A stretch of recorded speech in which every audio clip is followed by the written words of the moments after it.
morning, Councillor Pitt. Your meeting is now live. Thank you, Peter, and good morning, everyone. This is a meeting of the Culture, Leisure and Economic Development Portfolio at Portsmouth City Council, and I'm Councillor Steve Pitt, the Cabinet Member for that portfolio. Welcome to this meeting, which has been held virtually in response to the limitations placed on governance by the COVID-19 pandemic. The City Solicitor advised that this meeting will be run by reference to the model standing orders as set out in Local Authorities Coronavirus Flexibility of Local Authority Meetings Regulations 2020 number 392. Members of the public are invited to view this meeting, and there has been an opportunity for written representations to be submitted, and there are some of those today, and they will be read out in full by officers later in the meeting. Those present are requested to keep their microphones on mute and to only turn them on when they're called to speak. Members are requested to keep their cameras turned on at all times. Officers are requested to turn their cameras on only when they are presenting their reports or answering questions. If anyone would like to speak, I'm not going to use the standard protocol because it's extremely annoying.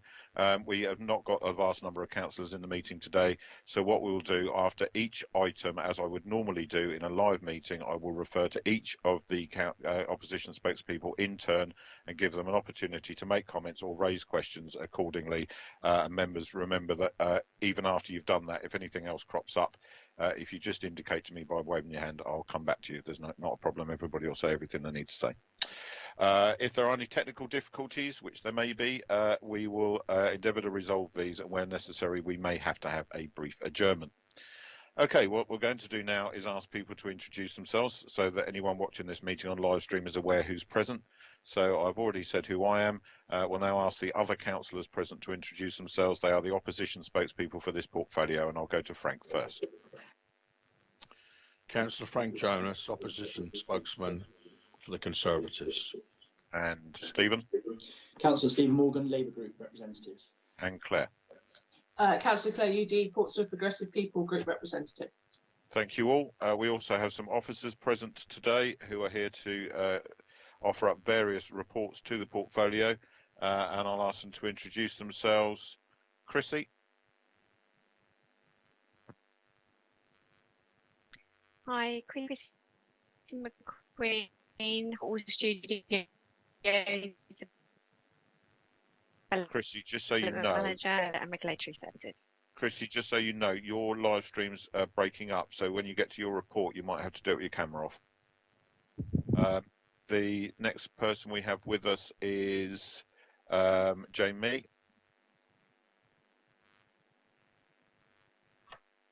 Good morning, I'm Jane Mee, Museums and Visitor Services Manager. Okay, Sue Page. Morning, it's Sue Page from Finance. Laura. Good morning, Laura Weston, Conan Doyle Collection Education and Outreach Officer. Okay, and I think we've got Claire Looney with us today. Good morning, Claire Looney, Commissioning and Partnership Manager. You're incredibly quiet, Claire. Could you try again? Just to make sure we've got you. Claire Looney, Commissioning and Partnership Manager. Okay, I've caught you out there, didn't I? That's all right, no worries. And now the Teams has just done something really annoying to me, so I can't see anybody else on the screen. Go away. Next one is David. Good morning, David Moorman. I'm the Strategic Development Manager for Sports and Leisure. Okay, and then we've got Lisa with us taking care of the Democratic Services side of things. Hi, Lisa Gallagher from Democratic Services. Okay, you're a bit faint as well, Lisa, so you might need sorry. to turn up a bit later on. We've also got some guests with us today.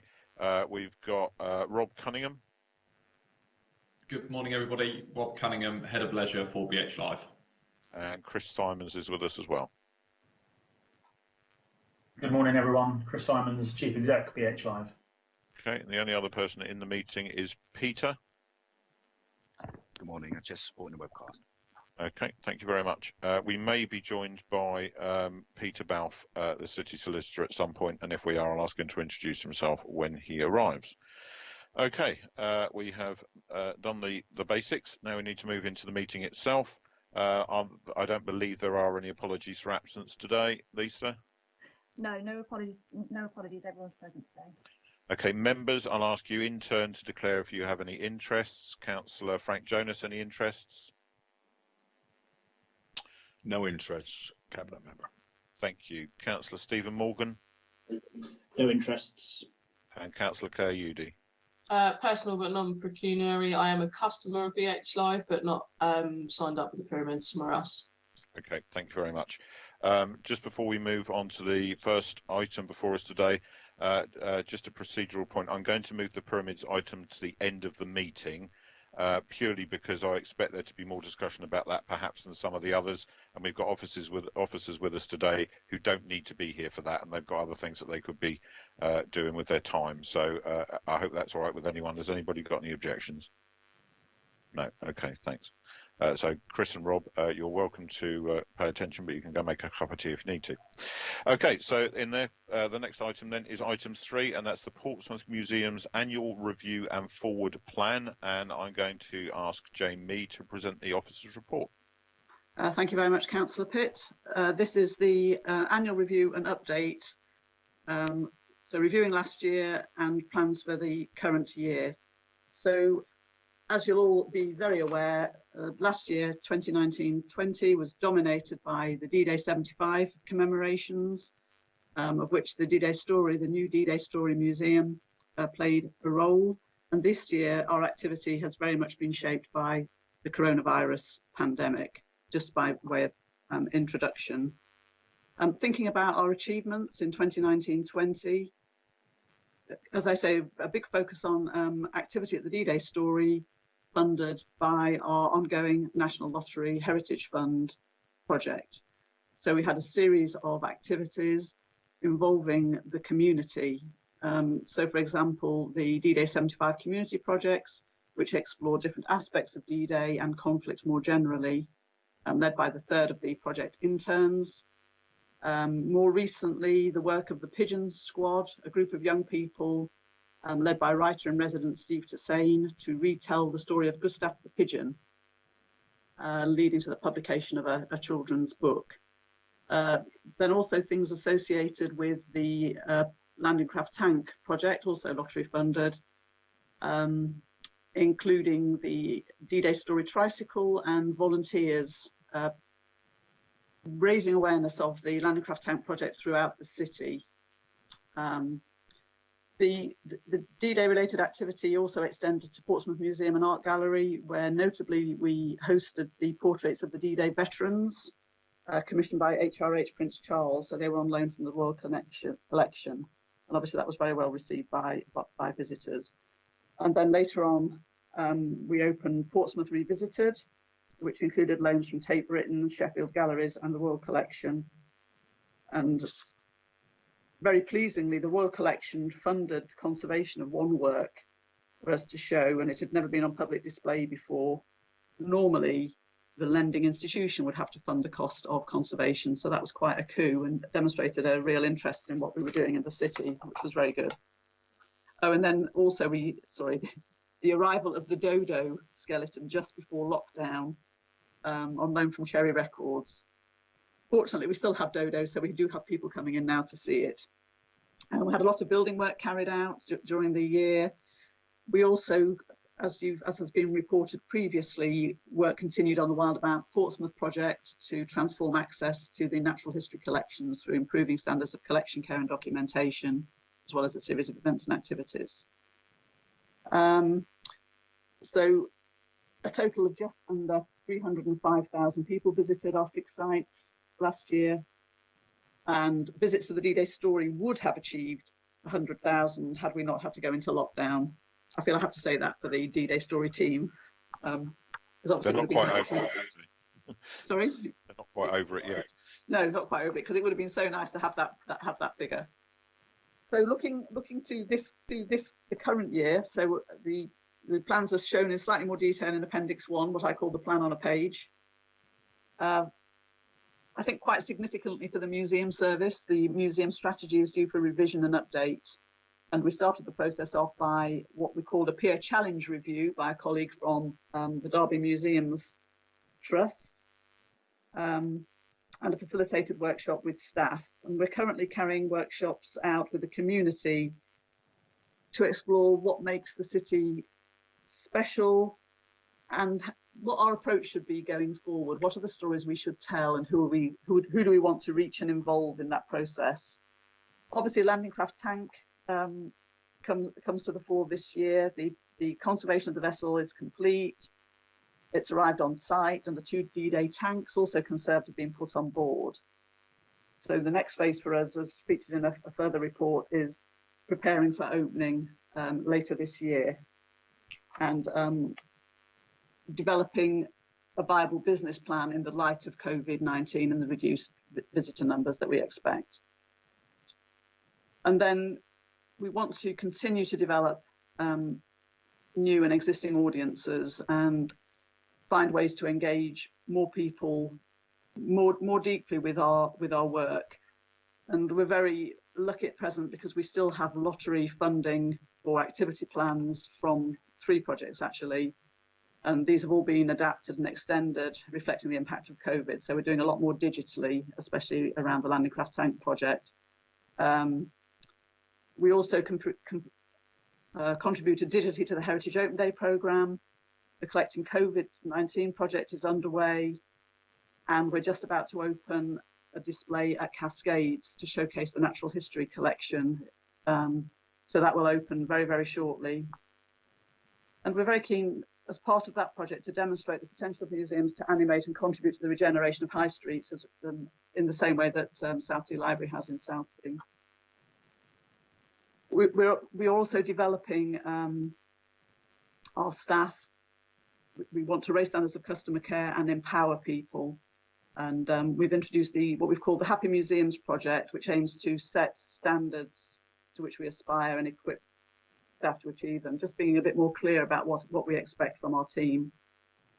And we're also looking to adapt the performance development review form so it's actually more relevant to frontline staff in particular, so that the whole process is more meaningful to the team.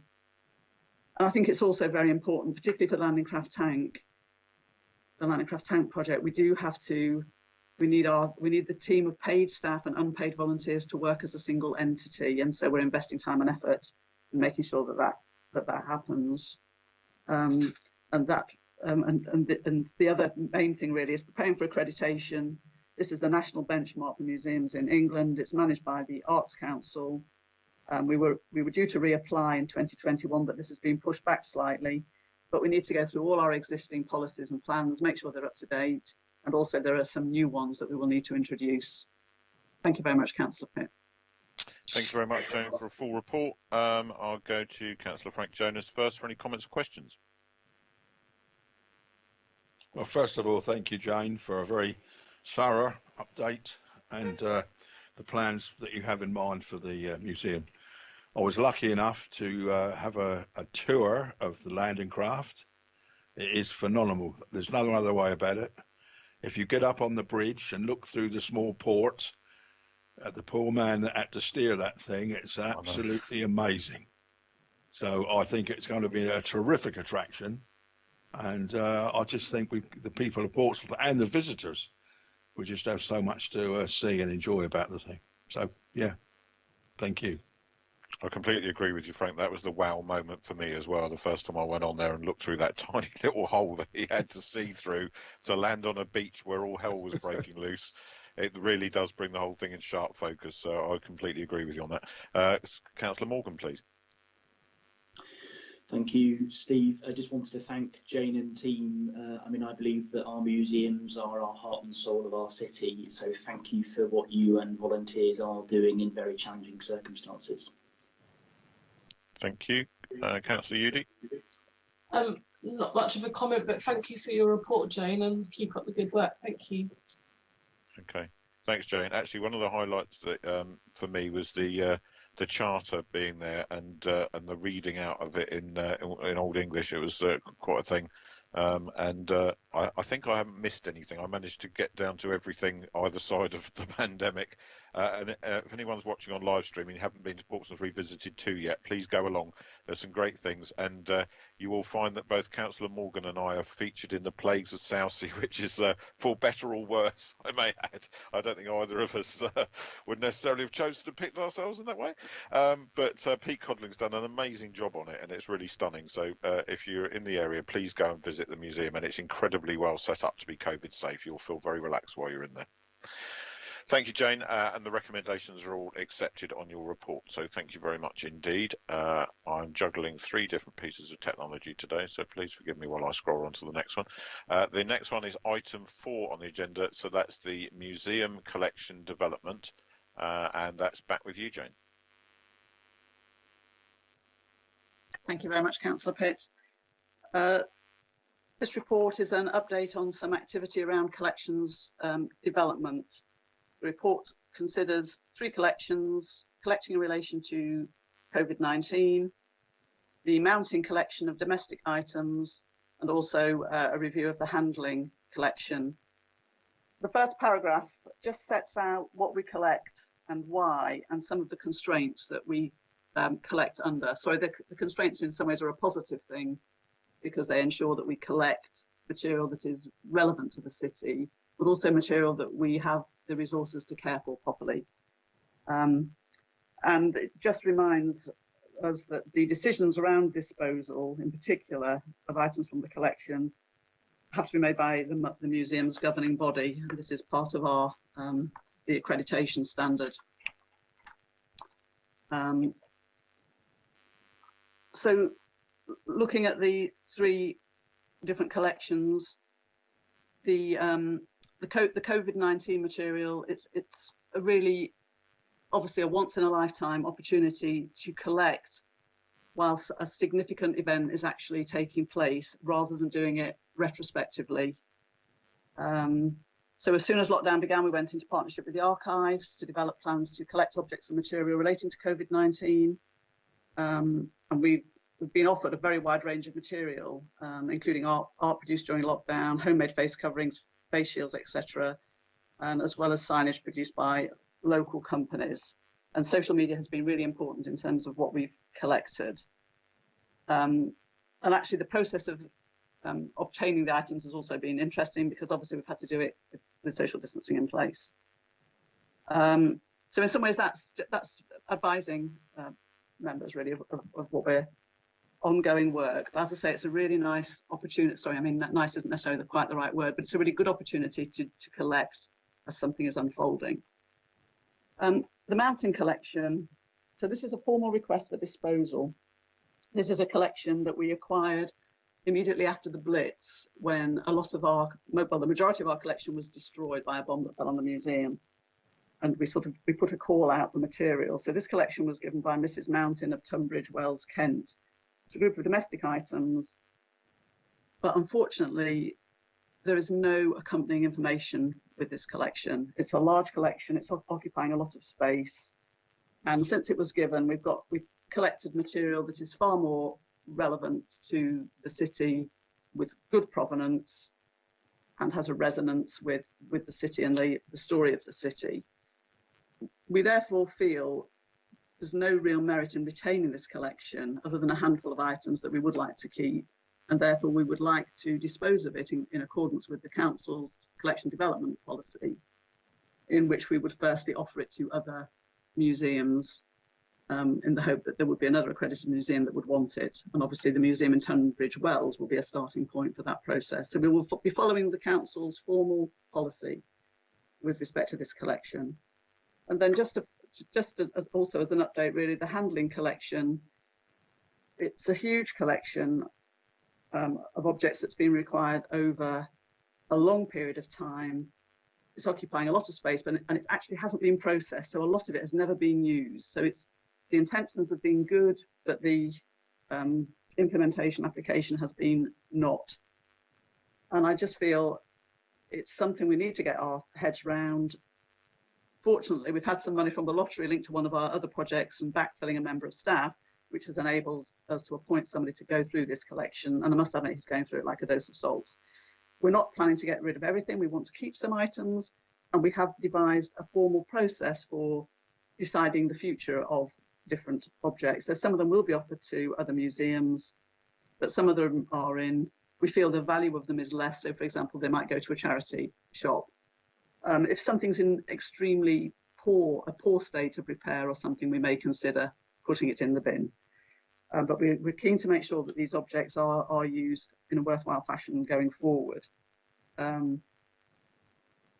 Some of them may be sold if other museums don't want them, but our primary purpose really is freeing up resources. It's not really about income. I hope, yeah, so that's all I need to say, I think, Councillor Pitts. Okay, thanks, Jane. I'll go to Councillor Jonas again first then. Well, yeah, straightforward enough. I'm sure that Jane and her team has enough expertise to decide what's junk and what's not, and you know, carry on. As long as we don't get a letter from Tunbridge Wells saying they're angry, which used to appear in most papers. Yes, I'd remembered that one as well, Councillor Jonas. Councillor Morgan.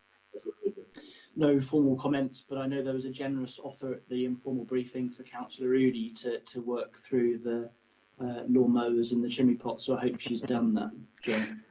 Yes. Okay, Councillor Udy.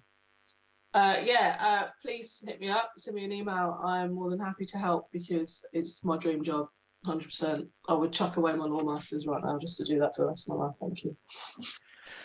There you go, Jane. You have a very firm offer there from Councillor Udy to come and help. Thank you very much, Al. I will take you up. Especially with the chimney pots and the lawnmowers.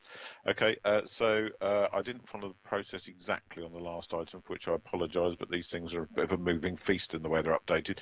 So I'm supposed to actually note the 3 recommendations, and they are around the COVID collection, so that's noted.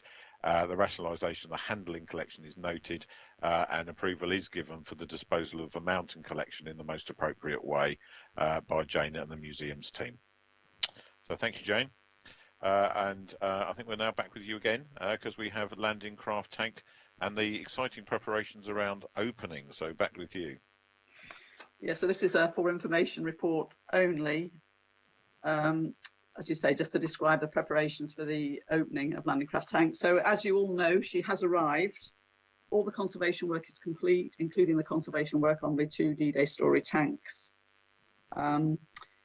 Obviously, plans and programmes have been affected by COVID, but anyway, nonetheless, she's here, she's with us. The original report talked about an October opening date. There has been some slippage. She will definitely be open before the end of the year and hopefully sooner rather than later. Don't really want to commit to any further dates in light of my shortcomings so far. So the plans for preparation are, there are 2 posts associated with this, with the project. They're funded by the project initially, then they will become permanent. So they're both recruited and in post. And we are also now bringing back the D-Day Story volunteers. Obviously, we need to familiarise them with the operation of the landing craft tank, but we also need to familiarise them with all the practices associated with COVID-19 and protecting themselves and others from risk. So that's very exciting, actually, and obviously some of the volunteers are really desperate to get back. We still have to finalise the number of the number of people that can be allowed on board at any one time. This is in terms of, without COVID as well as with COVID. Quite an important piece of work for us because we are responsible for the operation. So our partner, the National Museum of the Royal Navy, has done their bit really in getting the landing craft tank to the D-Day Story. We're responsible for the operation and for generating the income that allows us to operate her, but also generates a surplus for future maintenance. So it's a bit of a movable feast, but we are focused on that. We've done some market testing. We've reviewed prices to reflect the arrival of landing craft tank, including the price of the annual pass. A number of marketing plans have been produced over time. The last one really focused on the move in some detail, but we now need to prepare ourselves for sort of the normal operation of landing craft tank as part of the D-Day Story. Obviously, we're very interested in joint ticketing with the historic dockyard and with our partner, the National Museum of the Royal Navy. And just to reassure members that through the delivery of the activity plan associated with this project, we will continue to engage with harder to reach audiences, both virtually and in person where possible. So although the commercial operation of the vessel matters, it also matters that this is something that benefits the whole of the city and people can have a relationship with and make a contribution to in one way and another, and that that's very important to the museum service. Thank you, Councillor Pitt. Thank you, Jane. Certainly getting exciting. Councillor Jonas. Welcome the report and looking forward greatly to its official opening. Thank you very much. Councillor Morgan. Thank you for the report, Jane. I mean, it's such a fitting tribute to those that served in D-Day and Operation Overlord, and obviously a fantastic new asset to our city. So, as you know, I'm committed to getting the Trust and the National Museum over the line on the funding and also raising the profile of this brilliant asset for our city. So I'll continue to do what I can. Thank you for that. Councillor Udy. Thank you for your report. It's a bit of a shame that it's not open this October half term, because I was planning to take my kids to the D-Day story because we're doing the Where's Wally thing there and something for the kids to do and they'll really enjoy it. But we can go and see it again because I have walked past it and it is huge, isn't it? It's bigger than I thought it was going to be and puts things into perspective. Definitely. Thanks. Yes. Yeah. Could I just say, Councillor Pitt, Councillor Udy, you can buy your annual pass now and then pop back to visit Landing Craft Out when it opens. Well, there you go. Do you do Tesco? Do you take Tesco car vouchers, or is that just the dockyard? Well, perhaps that's something we could look into. Why not? Okay, thanks. Just a couple of comments from me. I think we should place on record huge congratulations and thanks to everybody that's been involved in getting her to this point, and good luck to everyone who's involved in getting her ready to finally open to the public so everybody can see what the privileged few of us so far have seen, and that is what's going to be an amazing visitor experience and a very welcome asset for South Sea Seafront. So thank you very much for the report, Jane. Good luck to you and the team over the next few weeks. I know somebody's going to start banging something, so if anyone's watching, I apologise for the building work in the background. So thank you and everyone for what you've done and what you're going to do over the next few weeks, and we very much look forward to that opening, albeit that it may be not on the grand scale that I'd hoped for. I have visions of brass bands and bunting and making it a proper British celebration of a D-Day hero coming home, but unfortunately we'll have to do that in a scaled back way. But perhaps you could look into a brass band recording, so at least we've got something for atmosphere. That would be really good. So in terms of the report, it is duly noted. Thank you very much. Thank you. Okay, so as I said at the beginning, I'm moving the pyramids item to the end so that we can spend more time on that. And item 7 is over to Laura, and that's the Arthur Conan Doyle collection update. Hello. The purpose of this report is to update you all on the move of the You Don't Know Sherlock Holmes exhibition to the 3rd floor in the Central Library, which happened just in the nick of time before lockdown. It is now renamed as Holmes at Home to stop any confusion about it being an exact replica of what was in the museum. And also, we can't have interactives at the moment, unfortunately, because of the COVID risk. We will endeavour to get those in as soon as it is safe to do so. We are also hoping, so we did originally say in the report that we would have an opening in October. We are now going to combine this in December to mark the anniversary of Studying Scarlet, which was written in Portsmouth. We have also been very busy over the COVID lockdown, looking through all our many resources that we've collated over the years and put together study packs for all of schools. So we have Key Stage 1 to 4. They have gone out via social media. They are on the museum's website, and they are also available via email. We've had quite a good uptake. It also went out through the school library service, and they sent them out to all of the schools in Portsmouth, and that has been very interesting. Along with, I worked with lots of volunteers. We haven't really stopped. over lockdown, we've had one volunteer in particular who has absolutely carried on with our social media strategy. She's promoted absolutely everything throughout lockdown and has continued to do so still. So it's increased our hits to our website. It's been really, really interesting. We are also, we managed to take on 2 extra volunteers who were the students who are between courses, and they've been writing adult study packs. So that is for vulnerable people who are still shielding or isolating, and they can be used for other projects in the future as well. We also are continuing with the end of the City of Stories Arts Council funded bid. We have had an extension to continue and finish that project. We have a dancer in residence who is hopefully about to start after half term, and that will be working with young people physically in a COVID secure way, or actually via Zoom to compile. We've also just recruited a filmmaker who will put together an end of project celebratory film, which will capture the essence of the last 2 years and the hundreds of projects that we've achieved, and also he will capture the dance project as well. So thank you very much. Excellent. Thank you very much, Laura. Councillor Jonas. Just like to thank Laura for a very good explanation of how we're doing with the Conan Doyle, and hopefully in the future can only get better. Thank you. Thanks, Frank. Councillor Morgan, please. Thank you, Laura, for the report. I think it's very thorough and welcome the proposals within it. Thank you. Councillor Udy. Thank you for the report, and I look forward to seeing it. Cool. Just to add, slightly disappointing year because of COVID. We were hoping to start building that business case around developing a permanent location for us to make even more of the Doyle collection that we have. And this was part of that process, and it's a really important part of that process.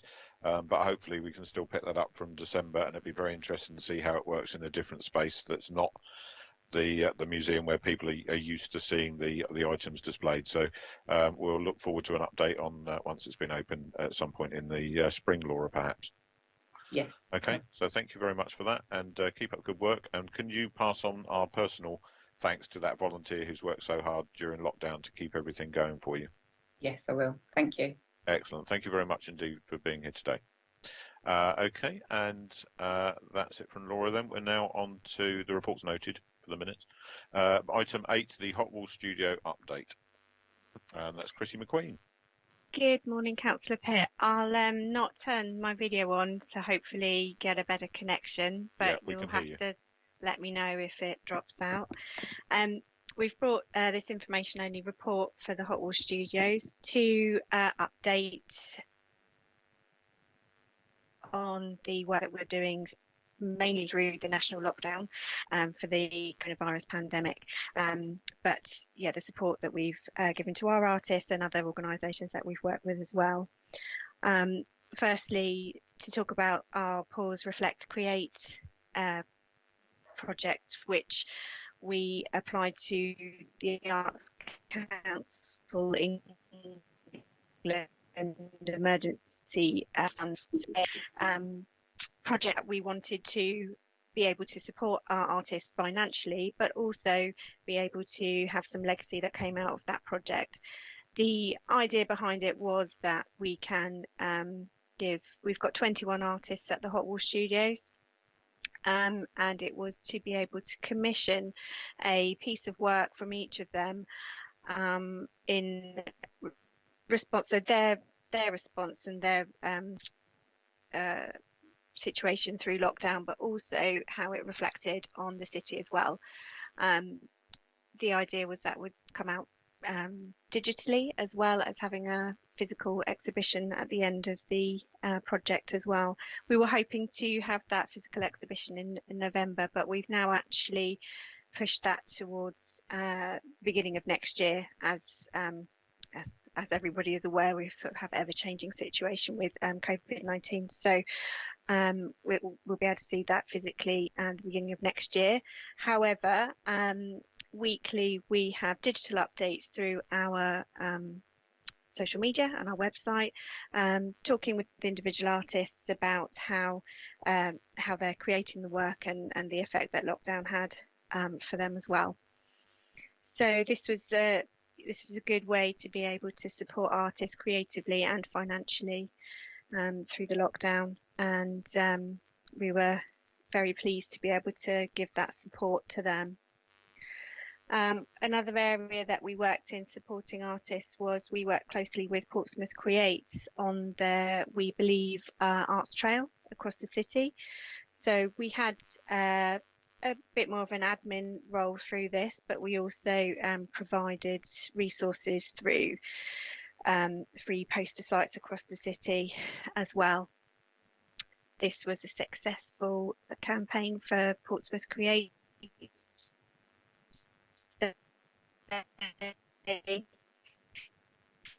Artists to be micro commissioned for artwork that would be on show across the city. This led to 3 trails, one across Old Portsmouth, one in Milton, and one around the Southsea Castle area. So we saw a really wide range of work that was on display for the public to be able to see, to be able to engage with when they were coming out for their daily exercise, and also again to capture that social dynamic that the pandemic had on Portsmouth and on creatives as well. And actually both the Pause, Reflect, Create work and the We Believe work will be donated to the Portsmouth Museum's COVID-19 collection. So there'll be a legacy for the artists and also for people of Portsmouth to be able to see that in the future. Lastly was to talk about some of the support that we gave to the Hot Walls Studios businesses throughout lockdown. There was a huge amount of advice coming out. Some seemed conflicting and not throughout that whole beginning of lockdown, where funding was available, you know, how people could operate. So it was really our role through that to work one-to-one with each of the artists and guide them towards appropriate funding, also help them to understand the risks to themselves, their business, their customer, their visitors, and really support them in their decision making throughout that whole time. We were very fortunate that each of those businesses qualified for the small business grant from the central government. So that was a huge win for our individual studios, and we feel went a long way to be able to help them secure and stay at the Hot Wall Studios. We did lose 3 artists through that through the COVID pandemic at the beginning, but I'm happy to say we've got 3 new artists that will be joining us in October, next week actually, yes, Tuesday. So we'll have some new artists for people to come down and meet when we have our open studios, which we have also resumed as well. And happy to take any questions from anybody. Thank you, Chrissy. Go to Councillor Frank Jonas. Well, I'd like to thank Chrissy for the report, and also I've no doubt that the artists in the Hot Walls have been very grateful for all the hard work that you've done to keep the interest going and to keep them there. So congratulations, Chrissy, and a good report. Thank you. Frank. Councillor Morgan. Thank you. Welcome the report, Chrissy. Thanks ever so much. And I think the questions I raised were answered in the informal briefing, so thanks for that. Thank you. And Councillor Kayudi, please. Just thank you for your report. Cheers. Thanks, Chrissy, and thanks also to Molly, who I know has been a big help to you over the last few months as well. And good luck with the projects that you've got coming up with that additional funding, which is very welcome to see. And the feedback from the artists that I've seen is that they felt incredibly well supported, and that's really helped them, not just in terms of their their businesses, but in terms of mental health support around a really difficult time for a lot of people, particularly in cultural and creative industries, and that the camaraderie and support that they have down there is very, very much appreciated. So thank you for all you do. Thank you. Okay, members, we are now going back to the last, which is our last item, item 6, and that's the Pyramids and Eastney Pool Capital Schemes update. We've got David Moorman with us to present the report, and I'll then ask Chris Simons, Chief Executive of BH Live, if you'd like to add any additional comments, and then I'll go to members for comments and questions. Is that all okay with everyone? Yeah, David, over to you. Thanks, Councillor Pitt. So yeah, this report primarily concerns the pyramids, but also Eastney Pool. Both facilities appear on the capital programme, and so this report is to update the committee with developments on each scheme. But before I do that, I need to read 3 deputations to the committee. The first is from Annie Bradrick. Councillors, on the 23rd of September, the news broke on Facebook of the proposed closure of the Pyramid Centre. That was bad enough, but the letter from Councillor Pitt turned people's sadness and disbelief to that of anger and resistance. We were told that a decision had been made, and it didn't matter how many people objected or petitioned.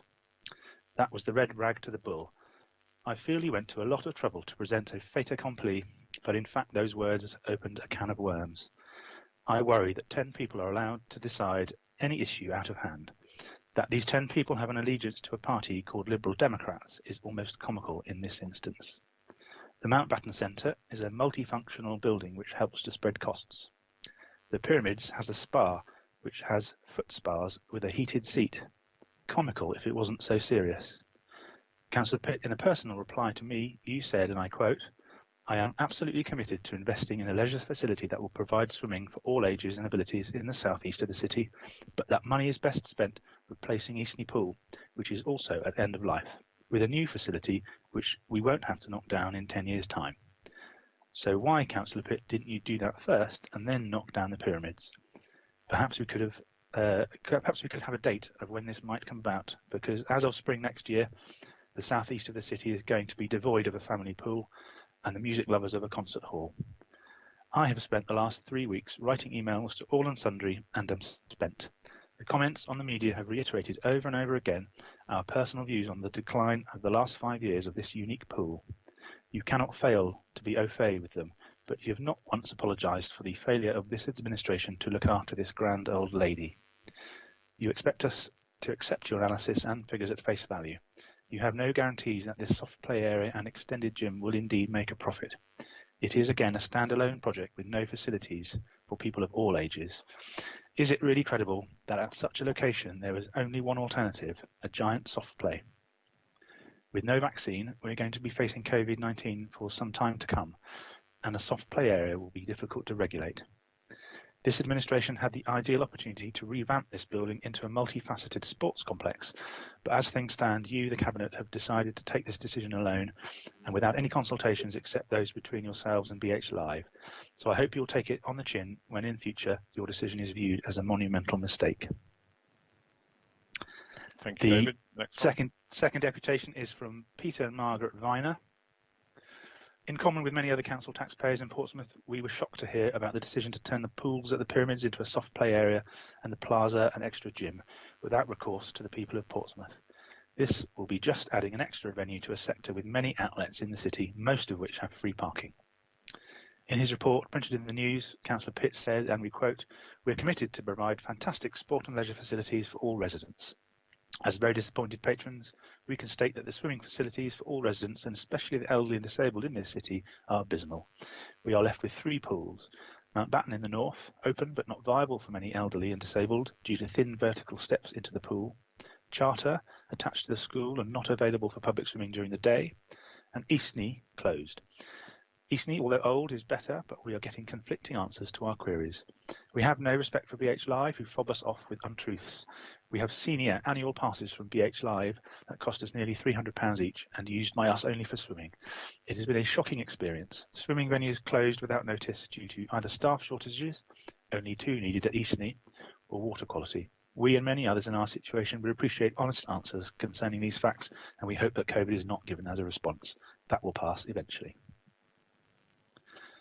Third deputation is from Mr. R. Gush. The agenda for Friday's Cabinet Member for Culture meeting has been published and it includes a report on the pyramids. There is a lot of information in the report relating to the history of the site, the issues with its current setup, and why the decision has been made.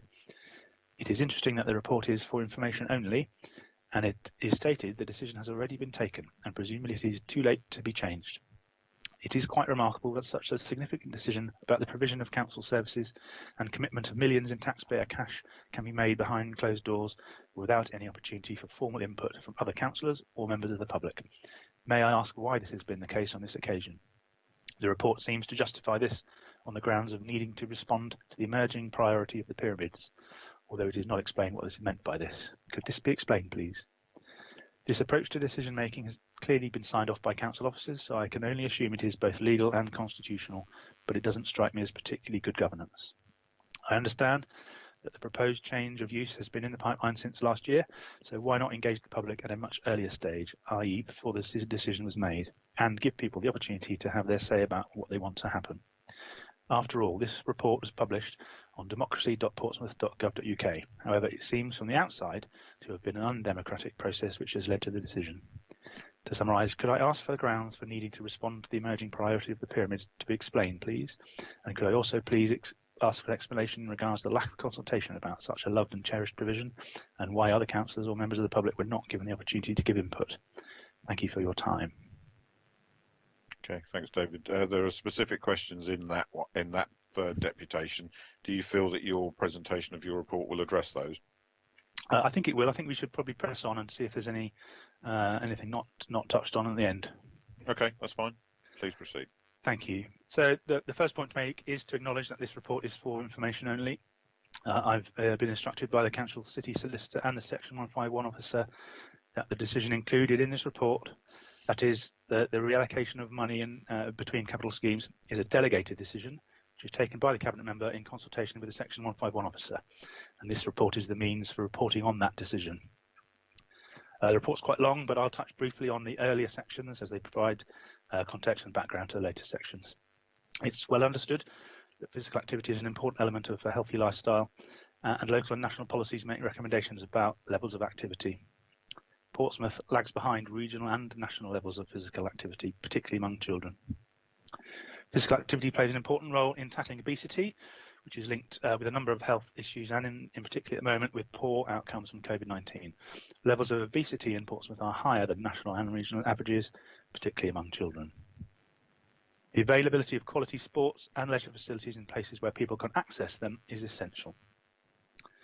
Turning to Portsmouth facilities, despite the success of the current operator BH Live in driving up gym membership and participation in gymnastics, tennis and other activities, there are issues with some of the facilities in Portsmouth that are threatening future growth and financial sustainability. Building condition surveys since 2018 have revealed serious concerns. Eastney swimming pool is in poor condition, and in particular the roof is fast approaching end of life. The estimated cost required to continue to operate the pool is £850,000. A full structural survey has been undertaken and the report is due imminently, and there remains the very real possibility that this will reveal still more problems. The pyramids requires £1.3 million of work to remain operational, mainly due to mechanical and electrical plant and some building fabric works like flooring. In addition, while not covered by this report, Wimbledon Park Sports Centre has an estimated £700,000 worth of works required to keep it open. So these three facilities need nearly £3 million spent on them in the next 3 to 7 years just to remain open, yet this will be largely unseen by the users and will have little effect on improving the customer experience. Looking at swimming, participation is declining nationally and in Portsmouth. For leisure pools, i.e. ones without lanes, this decline is steeper, and at the pyramids, participation in swimming has fallen by 33% in the last 3 years. Turning briefly to health and fitness centres, participation nationally is relatively stable, and in Portsmouth we've seen a rise in the use of gyms over the last few years, mainly due to the good performance of the large modern Mountbatten Centre gym. So the situation at the pyramids is that we have a building that's over 30 years old. It will require at least £1.3 million spent on it to remain open. The council is responsible for buildings maintenance and spent £2.1 million over the last 7 years on the pyramids. The pyramid swimming pool is very expensive to run. There's a long-term decline in customers, which makes the pool commercially unviable. In its current format, the Pyramids loses around £700,000 a year, and there is no budget for this subsidy. The unavoidable conclusion is that we cannot afford to reopen the Pyramid swimming pool. An independent options appraisal in 2019 concluded that we should close the Pyramids. But what are the alternatives? Well, we could do what we planned and spent the allocated 1.4 million on the essential works required to keep the centre open, but this wouldn't impact on the trading deficit and is costed over 10 years at £13.8 million. We could go further and do a full refurbish, and this would likely see a 10 to 15% increase in customers, but this would not be enough to make a significant dent in the trading deficit. This would require £4 million in capital, which we don't have, and is costed over 10 years at £14.8 million. We could accept that the pool is financially unviable and close it, whilst keeping the gym and the plaza event space open. This would result in a net loss of leisure facility to the city, but is affordable and is costed over 10 years at £780,000. We could close and demolish the Pyramids. This would be a major loss of sports and leisure space in the city, but is affordable. This would require £500,000 capital and the 10-year cost of the option is £700,000. In early 2020, BH Live approached the council with one other alternative: to convert the swimming pool into an indoor adventure centre and convert the underused plaza event space into a large modern gym. This will continue to provide a family-friendly offer while tapping into latent demand for gym space in the area and with more space for group exercise. This proposal is projected to return the Pyramids to an operating profit after its first year of operation and has been costed at £2.6 million capital, and its 10-year cost is £6.5 million. This makes BH Live's proposal as the clear preferred option based on its finances and the fact it will keep the building open in full. £1.4 million has already been allocated for the refurbishment, which leaves £1.2 million funding gap if we are to choose this option. And due to COVID-19, there are a number of capital schemes that are either not going ahead or are going to be delayed by several years. The Cabinet Member for Culture, Leisure and Economic Development, in association with the Section 151 officer, has agreed to move capital from these redundant schemes to the Pyramids capital allocation, along with a contribution from the Pyramids Maintenance Reserve. This will allow the £2.6 million projected cost of BH Live's proposal to be met.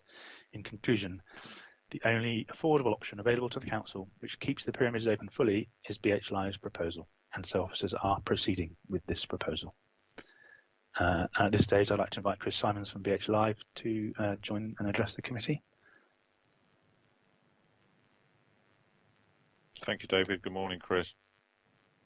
Good morning, Councillor. Good morning, everyone. David, have you got a brief slide presentation? Yes, just trying to work on the tech. I'll try and share my screen.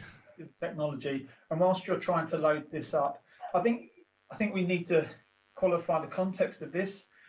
This isn't a response to COVID from a leisure operator's position. This is a response to a what is referred to as a grand old lady.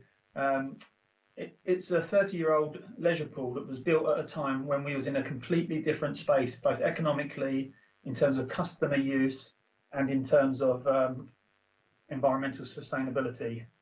The decline in the Pyramids, as well as national swimming, has been well documented by Sport England and more locally by ourselves and the council. And when I first joined the organisation nearly 2 years ago, the Pyramids was the obvious problem to solve. And I understand that there's a lot of local love for this building. I've worked in leisure for 30 years. I've used many venues such as this, including the Pyramids, and I understand why there's a lot of local attachment to it. However, this building hasn't got a long-term viable life unless we do something to it. The proposition that we've put forward is twofold. One is to try and really create something exciting here that both parties can be proud of. The other is to reduce the cost of operating this venue. Now, just as a small example, the energy bills for the Pyramids in August this year, where we were just running the gym, was some 80 to 90% lower than the energy cost at this time last year when the pools were open. So that kind of cost differential really does move the £650,000 reduction down to break even to profit. And that's before we look at some of the fantastic opportunities we've got for creating something really special here. I won't go through these in too much detail, but the visuals in here, these are of live venues that either myself or the teams worked on in developing. And I suppose for local context, the nearest one is Enjoy in Southampton, who actually one of our consultants worked on designing. But if you can just flick through, David, because you've got the controls, unless I've got them. Is that working? Can we hear?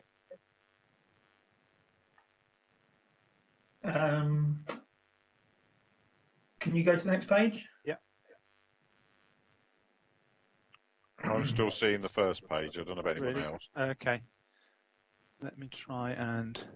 If you go on to slideshow. Yeah, I was trying to do the slideshow. Can you click on the side of the screen? Just click on the. That's it. Yeah. Okay. I was trying to do the proper slideshow, but there you go. And you know, we won't dwell on these visuals. As I say, these are based upon other similar schemes, and the actual detail of what the look and feel of is part of this procurement process and the design going forward. But you know, it's to create something to be excited about. At the moment, we've got a pool hall in ongoing decline. I think last year's figures were about 75,000 visits. The bulk of the cost of running this venue is in the pool. It was designed at a time when leisure budgets were significantly subsidised by local authorities. An example would be the number of lifeguard positions when this place is in full tilt. I think it'd be between about 10 and 15. Those kind of venues just can't economically exist anymore, and these are just not being built. There's been one built similar to this in the last 5 years in England. There's no more on the table, and that was a £40 million build as part of a long-term planning position. Now, that's not to say that this programme of a new build may be something several years down the line, but it's a substantial capital investment. The relocation of our services and some of the things that we do there at the moment across the city, specifically in the pool, has been largely done. This is as a result of COVID, but we've had little or no complaints on that, especially from things like swimming lessons and casual swim. In terms of the plaza, I won't go through every bullet point there, but it was of a time. It's a mid-sized venue. There's a lot more live event venues around the area, and just to bring the AV and staging up to scratch to welcome touring bands is close to £500,000. So you know the opportunity to do nothing is not there. The opportunity to create something really quite special is there in a place in terms of health and fitness that, whilst there's lots of gyms in the city, this will be, I would suggest, the best available, and it would significantly outperform its previous membership and usage levels. The play and bounce is obviously, I suppose, the contentious part of this, although equal benefit of this scheme is in the health and fitness and the development of that side of the project. But I understand why the play and bounce is probably more contentious, because the fun pool has moved on. When we looked at this, one of the key things to try and do was to replicate a fun offer and an active offer for as many age groups as we can, and also to account for South Sea's tourism and destination venue ambitions, as well as the wet weather venue opportunity that the pyramid provides to visitors in the area. Again, I'm not going to go through every bullet point on there. I know that you've received reports and you've seen the issues. The other thing I think is worth touching on is the ability to improve significantly the access, both in terms of disability and in terms of things like multi-sensory rooms and activity spaces for either special needs groups and or parent and carers as individuals to come along to the venue. These things just don't exist in the current sense. Again, I won't go through these and read out every line. So this is just, again, these are the product lines that will be put into the play and bounce area. There's 3 core areas. It's a trampoline park / ninja activity space, and that goes right the way through from kind of 6-year-olds up until corporates or adults if they want to use it for dodgeball and other events. So there is an element of an all-age offer. Then there's a mid-age group in the core, which is the fixed frame areas, and then you've got the toddlers and the soft play at the other end. That really is an ongoing daily offer, which just doesn't exist for those 3 age groups at the moment. So just clicking onto the health and fitness. Again, this is something that will be very special for Portsmouth. Mountbatten Gym is fantastic. This will make Mountbatten Gym look quite pedestrian, to be frank. What we've got here is a creation of a 10-zone area using the space that we've got there, and it will be a mixture of upscale health and fitness and boutique offers. So at the moment, if anyone knows the leisure sector, there's lots of immersive spin, there's HIIT studios, there's yoga studios out there, all attracting our customers and our residents. This is bringing all of the best bits of those into a single location, but making it fully accessible on the current membership program that we offer across the city. So I've worked in leisure for 30 years. This will be up there as amongst one of the best gyms in the country. Again, pay-as-you-go options will be available, as will an extended teenager program. And I think it's important not to forget the health needs of the city, and this is half of this proposed development. So it's an important part not to be forgotten. Again, these are just visuals on some of the areas that will be created. And if any of you know the current gym and the Pyramids, I think now it's about 10 years old. And it's whilst popular, it's probably not what neither party would want to put their names to as their premier gym. So there's the summary from a very quick run through. I note that a discussion, or in one of the deputations, it was suggested that we've been working on this for a couple of years. Well, in terms of an idea as to what do you do to solve the problem, which is the Pyramids, this, from our position as an operator, to get a live state-of-the-art venue at a low capital cost, which will reduce the deficit through to zero and then get into a profitable position, is the answer. It's certainly better than the proposed closures, as per the independent consultants, and across the UK, as a result of COVID at the moment, there's about 1,500 public leisure centres under threat of permanent closure. So this option, I think, is, whilst a tough decision to make, I think it's the right time and the right project. Thank you. Okay. Happy to take any questions. Thanks, Chris. David, did you have anything you wanted to add before I go to the members? No, thank you, Councillor Pitt. Okay, Councillor Frank Jonas, then, please. Cabinet Member, first of all, I'd like to thank the deputies for their deputations, and also congratulate BH Live on their ambitious plans. But I feel I must go back to what the sort of, shall we say, the furor has been stirred up. If we close this pool, it's closed forever. We lose a wet facility. Whether it's viable or not, obviously, I don't know. I'm not an expert. But to build a new one would be horrendous cost. I'm into classic vehicles, and to restore a classic vehicle is cheaper than building a new one. And I feel the same with the pool. And I would hope that the Cabinet Member would explore every avenue there is to see if it could be financially viable to restore it. It's a catch-22. Yes, the numbers are declining that visit. The reason is it's often closed. There's been nothing done to the fumes as far as replacing rusty bolts and everything with stainless steel stuff. So I'm just asking the Cabinet Member, has he gone through every avenue to see? Because once this is closed, it's gone. Again, like one of the deputies said, if we had an up and running new facility to replace the Eastleigh baths, obviously this wouldn't be quite so bad. But what it looks like here is we're going to lose the Pyramids, lose Eastleigh baths, and we all know how long it takes to build a swimming facility, and that would leave the south of Portsmouth bereft of any swimming facilities. That's all I've got to say. Okay, thank you very much, Frank. Just so that members know, I think because of the amount of... Who's not muted, by the way, because I'm getting a load of background chatter. Oh, thank you, whoever that was. Oh, no, it started again. Somebody... I'm getting a loop back. Is somebody not on mute, please?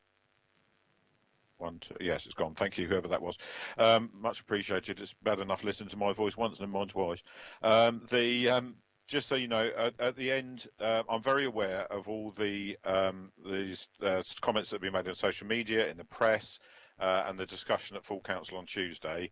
And I will be making quite a long statement at the end of this meeting to try and address all of the issues that have been raised and provide a context, because I think people deserve a proper answer. So I won't answer those questions now, Frank, but I think I do in that comment that I'll make at the end of the meeting. Councillor Morgan, please. Thank you, Steve. Thank you, David, and representatives from BH Live for the presentations this morning. I mean, you'll know that the Labour Group has already said that we have concerns that this decision was made behind closed doors without bringing it for public discussion, member scrutiny, engagement with the wider community, and after listening to the views of local users. And in our view, that is poor decision making. The council rightly on Tuesday voted unanimously, I think, with Lib Dems abstaining on this process being regrettable, and the consultation being regrettable, and lack of it too. Whatever we think about the decision, we've heard powerful written deputations today making their own case, and we've all had emails and correspondence from constituents.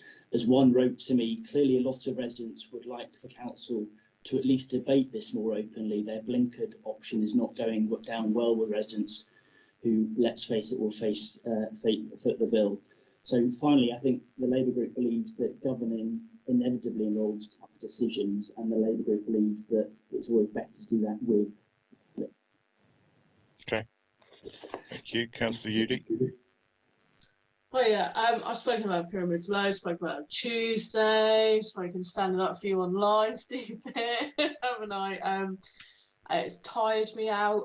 So basically, I can't be bothered speaking about pyramids anymore. So I'm going to talk about Eastney instead, because we need to focus on Eastney now, because we might be told that Eastney might be just a bit too old and might need rebuilding. And I just want a promise, just a promise from you, Councillor Pitt, that if that may be the case, that we'll have some form of swimming facility that will be in that area of the city. I don't know if you even think about a fun pool, but that would be cool, but I know you probably can't afford that. But I just want to reassure residents also on disabled provision. I know we have hoists on pools and stuff, but obviously, as the Pyramids was, it was the only walk-in pool in Portsmouth, and that's quite a serious thing. Also, I just want to bring up kind of like comparisons about costing and stuff. And I brought this up at full council, like, you kept the Pyramids open for 10 years, what was it, about 13, 14 million. And I think about the Lido a lot. I've got a lot of love for the Lido, and our Lido needs some help, even though it's with the trust. And to think that we could spend 13, 14 million on the Pyramids and not even kind of touch the Lido, and maybe even help them out a little bit and make it into provision where it's like a heated pool, something along the lines of like Petersfield and other Lidos in the area, kind of makes me feel a bit ill. And I know I'm really sad that the Pyramids are shutting, and everyone knows that. But I feel like if this is what you want to do, this is what you want to do. My kids are going to enjoy the soft play. I'm going to enjoy the soft play as well. And I feel like it will bring people to the area, and I guess we can all just look forward to the building being knocked down in 10 years as well. I'll be there for that, but cool, thanks. Thanks, Claire. And since you've raised a couple of points that I haven't necessarily covered off in my closing comments shortly, where the Lido's concerned, I went to see Sabrina and Helen at the trust there. I think it was either the first or the second week that I was the cabinet member. And I've been in regular contact with them ever since. The council's been helping them. We've been giving them some advice over amending the lease that they have so that they can get a statement from us to be able to get a better, more stable and permanent tenant into the Blue Lagoon space, or come to a more permanent arrangement with who they've currently got. That's their decision, of course, because they're independent. The council did put quite a bit of resource behind their coastal communities bid, and we worked cross-party on that with Penny Mordaunt, who also championed them. Unfortunately, it wasn't successful. We did actually say that if they had secured the bid, we would have looked to bring an urgent report to put match funding towards that, and using corporate contingency, because we should never lose a multi-million-pound investment in year at the council just because something wasn't already in capital, and that would have meant a consultation at the time and probably a decision by full council, but we would have made that pledge. And in front of coastal communities and the Lido, I said that if that figure needed to be £250,000, we would find that money. So I'm on record as saying that. But they are an independent trust. We can support and advise them. I'm very encouraged that they've got some new trustees in with some a new take on the site. Probably, I think it's fair to say that Sabrina and Helen have wore themselves to the bone on that site over the last 10 years or so. But they've got some new energy there now to help them as they move forward. They've got some financial resilience due to, ironically, to coronavirus, which has enabled them to access a couple of grants. But there's a lot of work to do. But the council will, should they be putting forward another coastal communities bid or another funding opportunity arises, we will make sure that we work very closely with them. And I would love the opportunity for this council to be able to put some match funding towards a bid that they put forward and see that facility significantly improved. So you have my reassurance on that. In terms of I do cover this more or less in the report, but in terms of the provision in the southeast of the city, we are in a really difficult position in terms of what's becoming a merging picture, and we still have not got yet, as I said to you at the briefing, I was hoping to have it by now, the updated additional condition survey that we've had to do on Eastney due to a storm earlier in the year, where it appeared that there was significant damage to the structural integrity of the roof. We are expecting that report back within the next couple of weeks, and that's why you'll have seen that there's a request gone in for an additional Culture, Leisure and Economic Development meeting so that we can update you on the situation with that at that point, and then let you know exactly what we'll be doing moving forwards. But it is going to be important, and I'll reconfirm this shortly, that we free David up to go and have as many conversations as possible over the next couple of months to make sure that we've got all the options available to us. And I'll explain to you shortly how we're going to take those options forward and make sure that we can communicate with the community properly. So thank you for your comments. Chris or David, did you have anything that you wanted to answer in response to any of the comments raised by councillors? Anything that addresses any concerns? You don't have to, I'm just offering you the opportunity of. I've got nothing specific, but other than to offer our support in terms of insight and data as you look to develop other venues across the city. Okay, thank you. And I am aware, incidentally, that Councillor Kalkorkri asked for a specific briefing on all the background behind the Pyramids decision, and that Chris spent some time going through that with him. If anyone would like to go through anything in detail with Chris, I'm sure he'd be very happy to spend some time with you going through any of the detailed information that helps underpin this. David, anything from you? Just to say that the next thing to happen will be the appointment of the principal contractor for the pyramids, and we're expecting that to be done by the end of next week. So I'll let you know who that is as soon as I know who it is. Okay, and I'm aware that we've got Rob Cunningham with us today. Rob, is there anything you wanted to add? No, nothing that Chris hasn't already mentioned. Thank you, Councillor Pitt. Okay. Members, you'll be aware that normally in my portfolio decision meetings, I don't have too much to say because we've said at the briefing, and obviously I meet with the officers on a weekly basis, so I'm very well aware of what the work that's ongoing and what they're doing. But I think that in the interests of openness and transparency, which has been a bit of a pain on this particular project, I think it's fair to say, and has made some of this very uncomfortable and very difficult, I am going to make a statement so that it's on the record and that everybody knows exactly what has underpinned the process that we've come to right now and where we're at and why, so that any members of the public watching the live stream or anyone who's made a deputation today has their questions answered. So I'll ask your indulgence while I just read that statement. Built in 1988 with an expected lifespan of 30 years, the Pyramids has had a difficult history. Successive operators failed to make it work, and by the late 2000s, the Council, DC Leisure, Parkwood and Southsea Community Leisure had all racked up significant losses. Millions were invested, but the wet side of the offer continued to slowly decline, and the Plaza and Glasshouse failed to attract the business that they had at their height in the 90s, when I also was one of the clubbers there and one of the regular gig goers. The materials and design of the building, problematic almost from day one, began to become quickly outdated. It is a simple fact that no one would ever build the Pyramid Centre today. Its carbon footprint is appalling. The fun pools are hugely expensive to operate, prone to regular closures for maintenance, and the staffing cost to operate it safely when those staff are actually available is simply immense compared to a conventional pool. As far back as 2008, closure was considered.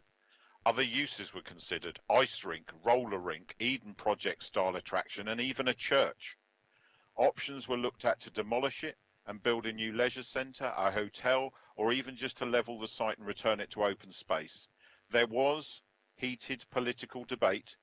No alternative options could be made to stack up financially, and the centre limped on, with the lone success being the introduction of the gym in 2010. So it is simply not true to say that this council has suddenly made a decision that nobody was expecting and nobody was aware of.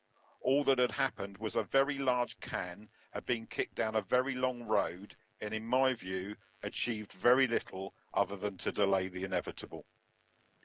In 2013, at the time when the centre was really on a knife edge over its future, BH Live came forward to run the facility without a management fee for a period of 5 years. In May 2018, I became the cabinet member and was made aware of the sports facility strategy for the city prepared in 2017, the previous year, for my Conservative predecessor by independent consultants, the leading in the country on strategic leisure. And they identified the need to consider urgently the future of the pyramids and Eastney, given their condition and age. I was worried when I read the report, and I believe that we needed to take this seriously. No capital money had been allocated in the council's budget in the previous 4 years. There was spend due to the insurance monies after the flood, but this only enabled some mild, minor cosmetic improvements to the customer-facing areas. The centre was clearly in decline. In summer 2018, following a personal visit to the centre, at which I was appalled at the state of it, I wanted to know what we needed to do, and a condition survey for the pyramids was commissioned. It indicated that there was an urgent need to secure a capital injection of 1.33 million just to continue operating, but not to improve the customer experience significantly. It would have tarted up the flumes in terms of a public perception. A further £620,000 would also be needed over the next 5 years, but again, just to stand still. Conversations with the then CEO of BH Live made it clear that they would not be seeking to renew their management contract for the site without this investment and additional money as to improve the public areas. In the budget round of 2018, I secured 1.4 million to ensure the pyramids could remain open. This was passed at the 2019 full council meeting in February as part of the council's 2019 to 20 capital budget. Also in 2018 to 19, as part of essential maintenance works, £300,000 was spent to renew the fire alarm, which was obsolete, without which the centre would have had to have closed at that point. In spring 2019, the new BH Live CEO expressed concerns about the condition of the pyramid site and urged caution in spending the 1.4 million allocated to the pool. The reason would become clear over the summer. Knowing that the BH Live contract on the pyramids was reaching an end, and now anticipating that any renewal might not be easy to achieve, it was decided that we needed to update on the 2017 consultants report to make some recommendations on the best way forwards that would ensure that we could secure a high quality leisure provision for Portsmouth that was financially sustainable. Over the summer and into autumn 2019, with the 5-year management contract on the pyramids drawing to a close and a forensic investigation by BH Live into the operation of the pyramids during their tenure as operator, losses of £1.8 million over the period were then reported to PCC. It became clear that BH Live would not renew their contract on the previous terms. An agreement was reached, however, for them to continue to operate the centre on an open book basis, which means the council picks up the operating loss, while BH Live asked for time to put together a proposal that might save the centre from closure. I agreed to consider all alternatives that will keep the centre open as an attraction for families. It is important to note that if at this point a new operator had been sought instead, anyone coming forward would have been entitled to see the books and would be fully aware of the scale of the losses. In addition, it was felt extremely unlikely that even without the financial picture being quite so grim, any operator would step in to take over. Any operator would not step in to take over a single loss-making centre which doesn't have free parking when the city's facilities were under one operator and all had free parking. This is not a commercial offer for anyone else to seriously consider. During the winter 2019 to 20, BH Life honed proposals for what we now know as a giant adventure play centre, incorporating soft play, climb and bounce for a range of ages, the largest such project in the region, and for an expansion to the gym, the one part of the Pyramid's business which was not loss-making, to offer a 5-star state-of-the-art fitness centre at 3-star prices to the people of Portsmouth. The proposal was informally presented to the Cabinet for consideration on the 10th of March 2020. I felt that this was important as this was a significant change and had no doubt whatsoever the scale of the contention that there would be around this issue. Before proper consideration could be given to next steps, just 10 days later we were in lockdown and all leisure pools across the country closed. To date, there is no indication when the Pyramids pool would be able to reopen as their operation cannot be COVID secure. During lockdown, the council faced some very alarming threats. Initial pledges by government to cover costs during COVID were later clarified to exclude commercial income, meaning that loss of income from the property portfolio of the council will not be met by any compensation from government, nor any drop in income from the commercial port, a significant contributor to the council's finances.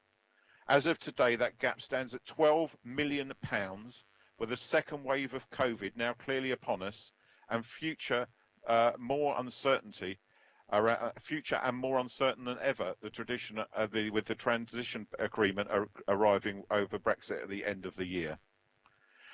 What seemed just a few months ago as an urgent need to talk about the future of the Pyramids is now just one element of a much larger financial problem. The decision I had to make was in the context of knowing the Pyramids would need between 13.8 million and 14.8 million over the next 10 years. This huge investment will be unlikely to significantly increase swimming numbers due to the national decline of 24% in swimming over the last 10 years, and most notably a 14% decline over the last 3 years in Portsmouth. But this 14% excludes the Pyramids. The Pyramids itself has declined by 33%. And a lot of people have said that's been due to the closures for flooding. This was after that period. This investment would include a whopping £680,000 to £700,000 every year that does not exist within the council budget, and up to 4 million in upfront capital investment. And to what end? As I said at the beginning, the centre was built to last for 30 years. It is ageing and will eventually fail. It will be irresponsible to pour vast sums of money into any building just to knock it down. The condition survey did show that the basic outside structure was sound, so we do have an opportunity to keep the centre open for, hopefully, at least another 10 years, and do so in a way that provides a first-class family offer on the seafront and a first-class gym to help grow the already popular fitness offer and not require significant ongoing revenue subsidy. Would we love to keep the pools and plaza open? Of course we would. Can we? No. Much has been made of this decision not being consulted on with the public. My answer to that is consult on what? It would have been pure deceit to ask people if they wanted to keep the pool at the Pyramids. To what end? So that 3,000 people could sign a petition and say keep the pool, and then we had no option but to close it anyway. That is not consultation, that is lying to people, and I would have no part in that. Sometimes there are hard decisions to take. Sometimes the politics are irrelevant. Sometimes you have to do the right thing, not the easy thing. Sometimes you have to accept that you will be abused and insulted because that's just the nature of the job. It hurts, but what would hurt me far more would be to run away from my commitments and leave someone else to do what I was afraid to do, and that was take the right decision for the people of this city. That's not who I am. I don't run away. I stand and I stand by my decisions. Finally, I would say that the Seafront Master Plan talks about what the possible future for the pyramid site could be after the centre inevitably finally closes. Well, now we have something we didn't have. We have time. Time to think about what should eventually replace the pyramids and what the people of Portsmouth would like to see there, and time to consider how to take their ideas forward. Will there ever be a pool on that site again? Possibly. I want briefly now to turn to the other council pool in the southeast of the city to address concerns raised. Much has been made of the threat to Eastney Pool. The facility is over 100 years old. It is not disability compliant. It has communal changing facilities. The roof is in a dire state and there are structural issues. Again, it has a large carbon footprint. The existing pool needs to be either completely refurbished, rebuilt or replaced, and this administration is totally committed to ensuring that whichever of these options emerges viable, we talk to people and explain what is possible. We can do that because there is a choice. There are possibilities. On the pyramids, there weren't. Similarly, Wimbledon Park Sports Centre is in a very poor state. When I visited, I was ashamed that that is a facility that we open to the public in this city. It has not had the investment that was originally intended under the previous administration due to the failure of a planning application and needs a large investment over the next few years. Alternatively, it could close to help develop a new co-located pool and sports facility to replace the offer.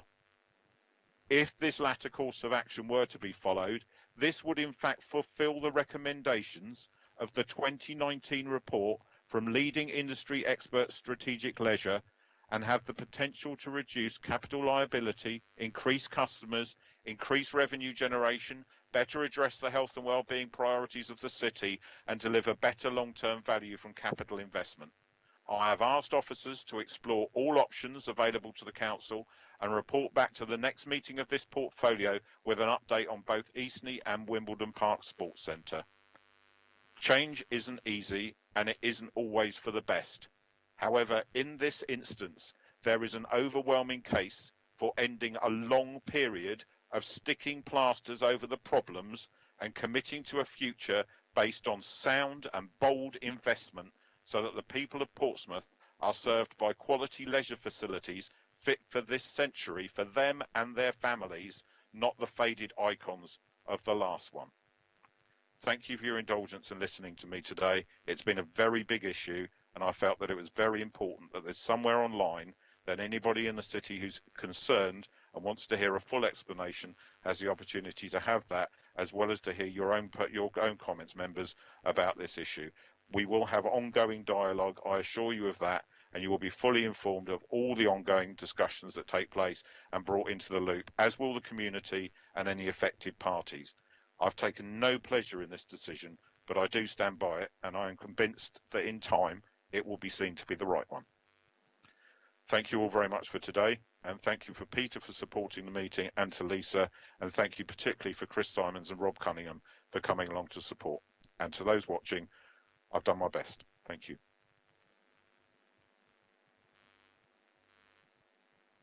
We have to wait for Peter to turn the recording off.